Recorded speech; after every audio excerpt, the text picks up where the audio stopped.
Good morning students, स्वागत है आप सभी का आपके अपने यूट्यूब चैनल स्टडी अड्डा विद विशाल सर में। अब तक हम इस चैप्टर में पढ़ चुके हैं एसिड एंड बेस के बारे में, क्या लगभग सब कुछ, लेकिन अब तक हमने साल्ट के बारे में कुछ भी नहीं पढ़ा। तो आज के इस वीडियो में हम पढ़ेंगे केवल और केवल साल्ट्स के बारे में, ठीक है। जो लवण है, जो साल्ट है, उनके बारे में, क्योंकि अगर हम एसिड और बेस के बारे में ही पढ़ते रहे तो जो साल्ट्स हैं उन्हें बुरा लग जाएगा, ओके। और हम नहीं चाहते कि हमारे कारण जो साल्ट हैं वो दुखी हों, ठीक है। तो इसलिए आज की वीडियो में हम पढ़ेंगे साल्ट्स के बारे में। चलिए शुरू करते हैं इस वीडियो को। साल्ट या लवण। अब साल्ट होते क्या हैं? हमने पढ़ा है न्यूट्रलाइजेशन रिएक्शन के बारे में, उदासीनीकरण अभिक्रिया के बारे में। आप सब जानते हैं, आपके याद भी हो चुकी होगी। बार बार सर एक ही रिएक्शन, एक ही अभिक्रिया के बारे में बताते रहते हैं। तो क्या बताया था मैंने?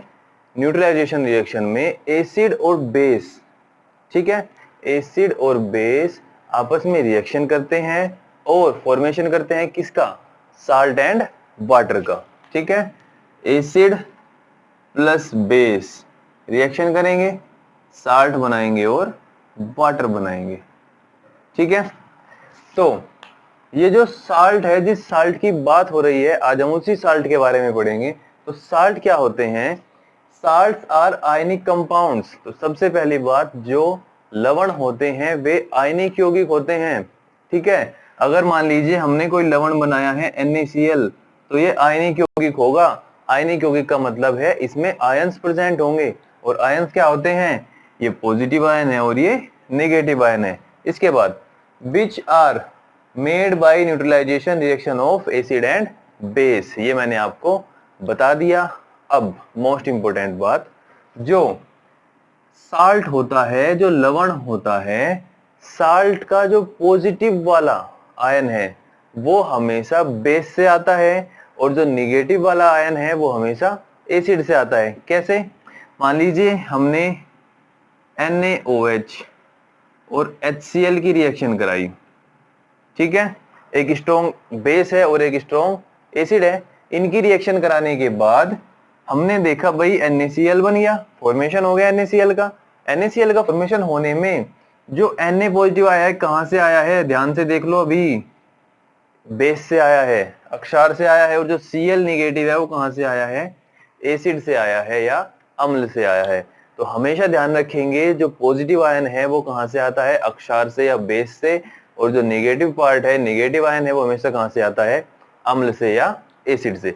इसके बाद हम पढ़ेंगे इसके कुछ एग्जांपल्स जो हैं आपके NaCl, Na2SO4, NaHSO4, PbOHNO3, KHSO4, Na2O3, ठीक है। ये सभी क्या है? इसके एग्जांपल्स है, और भी बहुत सारे हैं, वे आप अपनी बुक में देख लेंगे। इसके बाद मोस्ट इंपोर्टेंट थिंग क्या है? लवणों के विलयन अम्लीय, अक्षारीय और उदासीन हो सकते हैं।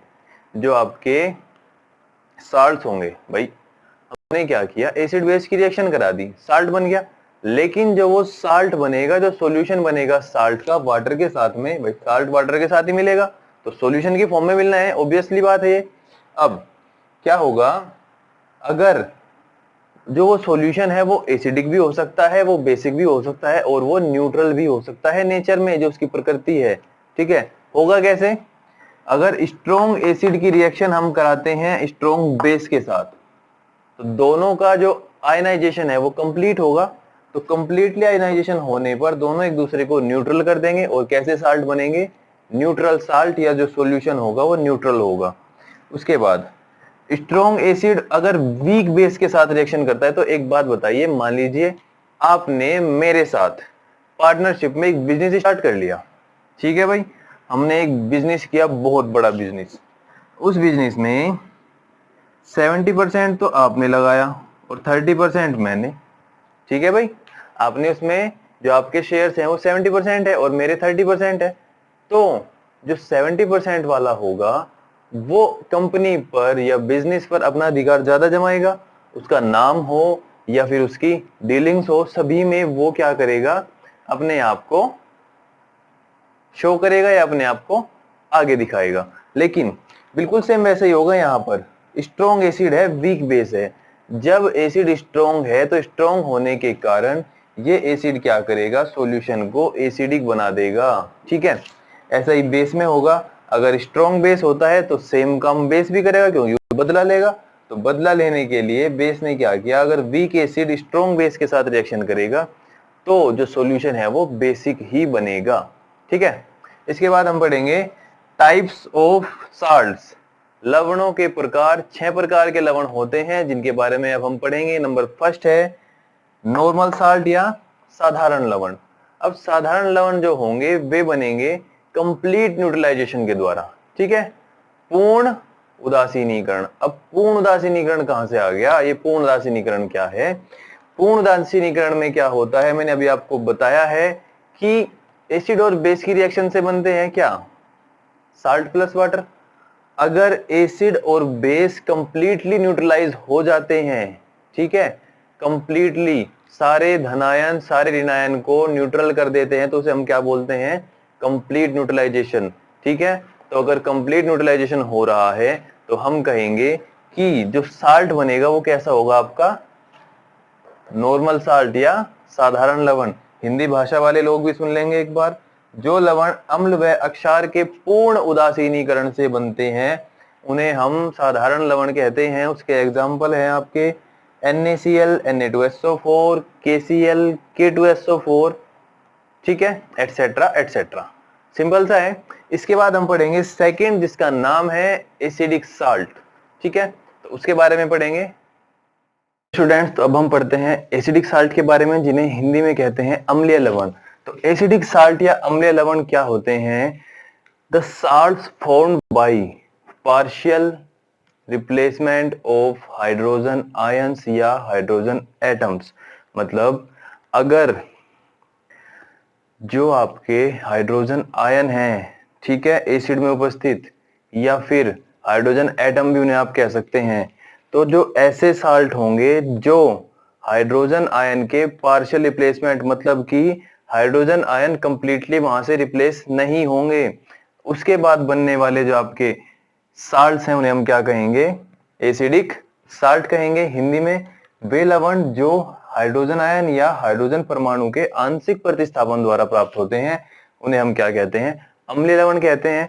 अगर हम बात करते हैं पहचानने की कि भाई इनकी पहचान कैसे करें, जैसे आजकल रामायण का सीजन चल रहा है, तो आपने देखा होगा जब श्री रामचंद्र बाली का वध करने के लिए जाते हैं तो दोनों एक जैसे होने के कारण उन्हें पहचानने में उन्हें भूल हो जाती है। इसलिए वे क्या करते हैं, उनकी पहचान के लिए जो सुग्रीव होता है, सुग्रीव को माला पहना देते हैं। ठीक है, तो हमें रामायण में नहीं जाना है, हम पढ़ेंगे केमिस्ट्री। ठीक है भाई, तो देखो NaHCO3, जो NaHCO3 है, इसमें आपको जो जितने भी एसिडिक साल्ट्स होंगे उन सभी में hydrogen atom hydrogen atom hydrogen atom easily visible होगा, आसानी से आपको दिखाई देगा हाइड्रोजन एटम। ठीक है, फिर उसमें सोडियम हाइड्रोजन कार्बोनेट हो, सोडियम हाइड्रोजन सल्फेट हो, पोटेशियम हाइड्रोजन सल्फेट हो, कोई भी हो, सब में हाइड्रोजन उपस्थित होगा। अब ये बनेंगे कैसे, देखो भाई, बेस की रिएक्शन हुई एसिड के साथ, NaOH ने H2SO4 के साथ रिएक्शन की, कंप्लीट न्यूट्रलाइजेशन नहीं हुआ, या आप कह सकते हैं आंशिक प्रतिस्थापन हुआ किसका, हाइड्रोजन का। तो क्या बना, NaHSO4, सोडियम हाइड्रोजन सल्फेट बना। सोडियम हाइड्रोजन सल्फेट, क्योंकि देखो भाई यहां पर कितने थे, 2 हाइड्रोजन थे, ठीक है, जिसमें से एक अभी यहां पर बचा हुआ है। ठीक है भाई, तो NaHSO4 बना और प्लस साथ में वाटर बना। फिर जो इसकी फर्दर रिएक्शन होगी उसे देखेंगे एक बार, क्योंकि जो इसकी नेचर है उसका पता आपको वहीं से चलेगा। जो फर्दर रिएक्शन हुई उस रिएक्शन के बाद होती है ये वाली रिएक्शन। ठीक है, हमने NaOH की रिएक्शन कराई एक बेस के साथ, और बेस के साथ रिएक्शन करने पर ये क्या हुआ, साल्ट और वाटर बन गया भाई ये तो यहाँ पर। तो साल्ट और वाटर क्यों बना, क्योंकि ये तो हमें पता है हमने बेस से रिएक्शन कराई, लेकिन ये तो साल्ट था ऑलरेडी। ऐसा क्या था इस साल्ट में कि रिएक्शन के बाद फिर से साल्ट और वाटर बने, या फिर हम कह सकते हैं न्यूट्रलाइजेशन रिएक्शन हुई। तो हम कहेंगे कि जो ये साल्ट था इसकी नेचर कैसी थी, एसिडिक थी, इसीलिए इसे हम क्या कहेंगे, एसिडिक साल्ट कहेंगे। अंडरस्टैंड। इसके बाद बेसिक साल्ट्स जो आपके अक्षारीय लवण होंगे, अक्षारीय लवण में क्या होगा, the salt form by partial replacement of hydroxyl group. वहां पर क्या था, hydrogen group, sorry hydrogen ion, और यहां पर क्या है, हाइड्रोक्सिल ग्रुप। ग्रुप क्यों कहा, क्योंकि इसमें ऑक्सीजन भी है और हाइड्रोजन भी है, दोनों का एक ग्रुप हुआ ना, तो इसलिए यहां पर हमने इसे यूज किया, हाइड्रोक्सिल ग्रुप नाम दे दिया इसे। ठीक है भाई, आर कोल्ड बेसिक साल्ट। वे लवण जो हाइड्रोक्सिल समूह के आंशिक प्रतिस्थापन से बनते हैं उन्हें हम अक्षारीय लवण कहते हैं। उदाहरण के तौर पर हम देख सकते हैं PbOH NO3, ZnOHCl, ये दोनों ही क्या है, आपके अक्षारीय लवण हैं। फिर से भाई अगर पहचान की बात करेंगे तो हमें हाइड्रोक्सिल समूह इजीली विजिबल होगा, हाइड्रोक्सिल समूह हमारे दृश्य क्षेत्र में आ जाएगा। ठीक है ना भाई, आपने पढ़ा होगा जो आपका दृश्य क्षेत्र होता है, फिजिक्स में पढ़ा होगा, तो उसी दृश्य क्षेत्र में कौन आ जाएगा, यहाँ पर हाइड्रोक्सिल समूह आ जाएगा। ठीक है, उसके बाद बनेंगे कैसे, इंपोर्टेंट थिंग तो वही है जो हमने एसिडिक साल्ट में पढ़ा कि भाई ये बने कैसे, क्लियर तो तभी होगा।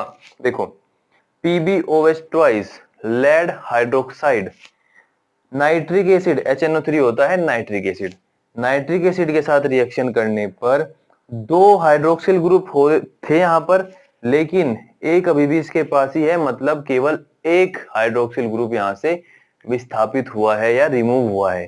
ठीक है भाई, एक हाइड्रोक्सिल ग्रुप रिमूव हुआ और वाटर बन गया।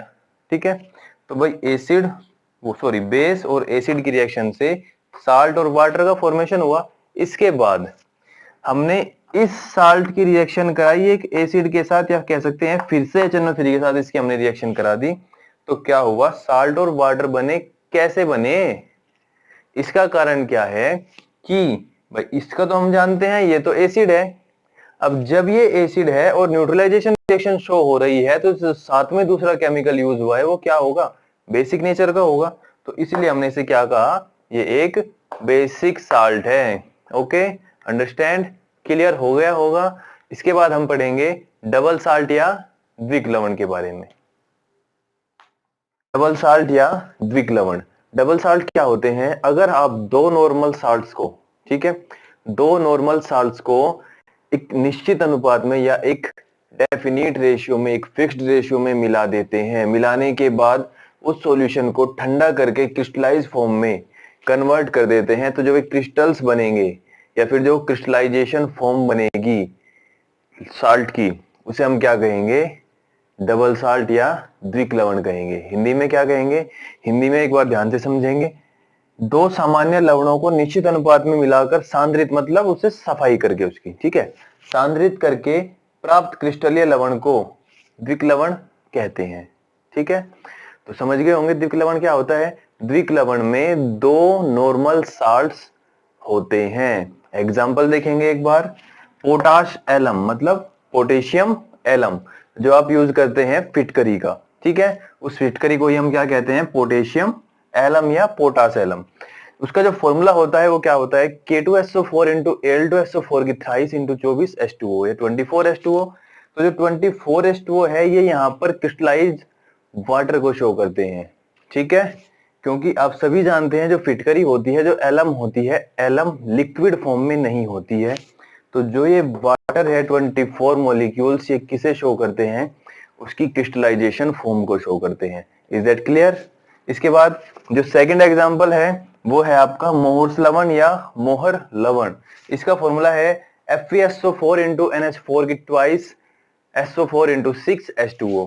तो ये है आपका मोहर लवण, और इसमें भी जो 6H2O है, 6 मॉलिक्यूल वाटर के हैं, ये यहाँ पर क्रिस्टलाइजेशन फॉर्म को शो करते हैं। ठीक है, इसके बाद अगर हम बात करते हैं इनके एक्वस सॉल्यूशन की, तो जो आपके द्विक लवण होते हैं, डबल साल्ट होते हैं, ये अपने एक्वस सॉल्यूशन में या जलीय विलयन में जो इनके नॉर्मल साल्ट्स है ना, जिनसे मिलकर बने थे, उनमें टूट जाते हैं, और टूटने के बाद फिर आयनिक फॉर्म में कन्वर्ट हो जाते हैं। ठीक है, समझ गए होंगे। अब आप कह सकते हैं कि इनका जो वजूद, ठीक है ना, जो इनकी एग्जिस्टेंस है वो केवल सॉलिड स्टेट में है, क्रिस्टलाइजेशन फॉर्म। अगर आप इन्हें वाटर में डिसॉल्व कर देते हैं तब इनका कोई वजूद नहीं है, ये क्या हो जाते हैं, अलग अलग सिंपल साल्ट्स में ब्रेक हो जाते हैं। तो समझ गए होंगे। इसके बाद जो नेक्स्ट टॉपिक है आपका वो है कॉम्प्लेक्स साल्ट या संकर लवण। अब कॉम्प्लेक्स वर्ड सुनकर ही आपको लग रहा होगा जटिल, ठीक है ना। कॉम्प्लेक्स का मतलब होता है जटिल, मतलब कि कुछ उलझाने वाला, है ना। अब इसमें देखो, the salt that dissociate in water, एक ऐसा साल्ट जिसे जब आप वाटर में डिसोसिएट कर देंगे तो वाटर में डिसोसिएट करने पर ये एक सिंपल आयन देगा, ठीक है। और दूसरा जो आयन बनाएगा वो एक कॉम्प्लेक्स आयन होगा, वो एक जटिल या संकर आयन होगा। देखिए एक बार, वे लवण जो जल में घुलकर एक सरल आयन तथा एक जटिल आयन बनाते हैं जटिल लवण कहलाते हैं, या आप यहां पर लिखेंगे संकर लवण कहलाते हैं, ठीक है। तो जो संकर लवण है, एग्जाम्पल देखेंगे K4FeCN6 पोटेशियम फेरोसाइनाइड। तो जो पोटेशियम फेरोसाइनाइड है, पोटेशियम फेरोसाइनाइड एक जटिल लवण है। क्या बताया अभी आपको कि ये वाटर में डिसोल्व करने पर एक सिंपल आयन देगा और दूसरा कॉम्प्लेक्स आयन देगा। कैसे? जब वाटर में डिसोल्व करा तो आपको K पॉजिटिव की फॉर्म में सिंपल आयन मिलेगा, ठीक है, और FeCN6 की फॉर्म में आपको एक जटिल आयन मिलेगा, या आप कह सकते हैं कॉम्प्लेक्स आयन मिलेगा, ठीक है ना। तो ये होते हैं आपके कॉम्प्लेक्स साल्ट्स। दूसरा एग्जांपल आप देखेंगे NaAgCN2 सोडियम साइनाइड, इसका नाम है सोडियम साइनाइड, CYNID। तो सोडियम साइनाइड इसका नाम है। ये भी बिल्कुल ऐसे ही बिहेव करेगा वाटर में डिसोल्व करने पर। एक तो बनाएगा सिंपल आयन जिसे आप कहेंगे Na पॉजिटिव, और उसके साथ ही जो दूसरा आयन बनाएगा वो कैसा बनाएगा, एक कॉम्प्लेक्स जो है इसका ये वाला भाग, ठीक है। समझ में आया होगा आपके। इसके बाद जो नेक्स्ट है मिक्स्ड साल्ट या मिश्रित लवण। अब मिश्रित लवण में समझने की बात क्या है, जो मिश्रित लवण होते हैं एक बार इनकी परिभाषा देखेंगे। Salt that contain more than one acidic और basic radical except H+ and OH negative, ठीक है। अब दो वर्ड है यहां पर, एसिडिक रेडिकल और बेसिक रेडिकल, हिंदी में अम्लीय या अक्षारीय मूलक। तो हम किसकी बात करेंगे, पहले अम्लीय मूलक और अक्षारीय मूलक के बारे में। तो जो अम्लीय मूलक होते हैं, मतलब बहुत बड़ी बात नहीं है, आसानी है, एक बार देख लेंगे तो आसानी से समझ में आ जाएगा। जो अम्लीय मूलक होते हैं, जो आपके एसिडिक रेडिकल होते हैं, एसिडिक रेडिकल वे हैं, मान लीजिए हमारे पास कोई एसिड है, ठीक है, उस एसिड के अंदर से हमने हाइड्रोजन को रिप्लेस कर दिया, रिमूव कर दिया, ठीक है। तो एसिड में से हमने हाइड्रोजन रिमूव करा, मान लीजिए HCl हमारे पास था, हाइड्रोक्लोरिक एसिड हमारे पास था। ध्यान से सुनेंगे मेरी बात को, बहुत आसान है। हाइड्रोक्लोरिक एसिड है, इसमें से हमने हाइड्रोजन आयन रिमूव कर दिया, या हाइड्रोजन एटम हमने यहां से निकाल दिया। निकालने के बाद इस एसिड का जो भाग बचा हुआ है वही क्या है, एसिडिक रेडिकल है। Cl- बचा हुआ है, आप सभी जानते हैं। तो Cl- क्या होगा, एक एसिडिक रेडिकल होगा। समझ में आ गया होगा। एसिडिक रेडिकल कहां से प्राप्त होते हैं, हमें एसिड से। क्या होते हैं, अगर एसिड से हम हाइड्रोजन आयन या हाइड्रोजन एटम को निकाल दें तो जो शेष भाग बचता है उसे हम क्या कहते हैं, एसिडिक रेडिकल कहते हैं। इसके बाद बेसिक रेडिकल। तो जो बेसिक रेडिकल है या अक्षारीय मूलक है, ये जो चीजें मैं आपको बीच में समझाता हूं, इन्हें आपको नोट्स में लिखने की जरूरत नहीं है, नोट्स बनाएंगे आप केवल इनके, ठीक है। जो चीजें मैं आपको समझा रहा हूं वे है आपके नॉलेज के लिए, ठीक है, जिससे कि जो आपकी थ्योरी है वो आपके समझ आ जाए, हिंदी में भी और इंग्लिश में भी। इसके बाद जो बेसिक रेडिकल है, बेसिक रेडिकल बिल्कुल जैसा भी हमने पढ़ा है भाई, NaOH लिया, ठीक है, सोडियम हाइड्रोक्साइड हम जानते हैं एक साल्ट है, और वो भी कैसा, स्ट्रॉन्ग साल्ट है, ठीक है। तो स्ट्रॉन्ग साल्ट है, जैसे एसिड में क्या था, हाइड्रोजन आयन निकाल दो, जो बचेगा वही क्या होगा, एसिडिक रेडिकल होगा। ऐसे ही इसमें होगा, हाइड्रोक्सिल ग्रुप निकाल दो यहां से, OH नेगेटिव को रिमूव कर दो, रिप्लेस कर दो यहां से, ठीक है। रिमूव करने के बाद, निकालने के बाद क्या बचा, Na पॉजिटिव। तो जो ये Na पॉजिटिव होता है यही क्या है, बेसिक रेडिकल है, यही आपका अक्षारीय मूलक है। समझ में आ गया होगा। अब यहां पर देखते हैं, salts that contain more than one acidic और basic radical except hydrogen ion और हाइड्रोक्सिल आयन। हाइड्रोजन आयन या हाइड्रोक्सिल आयन की बात नहीं हो रही है, क्योंकि अगर इन दोनों में से कोई सा आ गया तो आप जानते हैं, मैंने आपको क्या पढ़ाया है, अगर H प्लस आया तो एसिडिक साल्ट और OH माइनस आया तो बेसिक साल्ट। इसीलिए साफ साफ लिख दिया गया है कि except H plus and OH minus, इसलिए लिखा गया है ये। आर कॉल्ड मिक्स्ड साल्ट्स, उन्हें हम मिश्रित लवण कहते हैं। एग्जाम्पल देखेंगे, NaKSO4 मैंने यहां पर बनाया हुआ है Na पॉजिटिव K पॉजिटिव, दोनों ही क्या है आपके बेसिक रेडिकल है, ठीक है। तो ये है आपके साल्ट्स के टाइप्स। इसी के साथ आज की वीडियो से हम विदा लेते हैं, और अगर आपको ये वीडियो पसंद आया है तो वीडियो को लाइक कीजिए, अपने साथियों के साथ इसे शेयर कीजिए और चैनल को सब्सक्राइब करना ना भूलें। साथ ही साथ अगर आपको कोई डाउट है, कोई क्वेश्चन है, कोई क्वेरी है तो आप कमेंट बॉक्स में हमें लिखकर बता सकते हैं। धन्यवाद।